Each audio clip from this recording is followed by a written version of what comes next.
घुसुक जाए हेहर से ताकि आप जवानी नहा चटनी की तोहरा के चटा दूं, जवानी नहा चटनी की तोहरा के चटा दूं।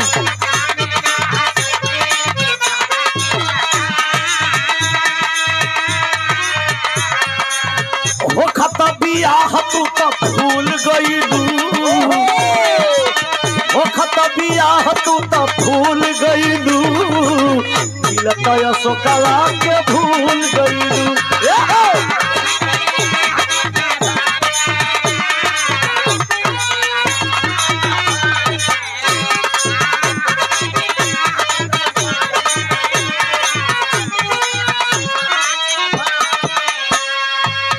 परम आदरणीय हमारे भाई प्यारे लाल सरोज जो आजादपुर मंडी में रहते हैं, भाई के द्वारा पुरस्कृत किया गया। और अशोक लाल यादव ग्राम प्रधान और एक पार्टी का मैं प्रदेश महासचिव भी हूँ।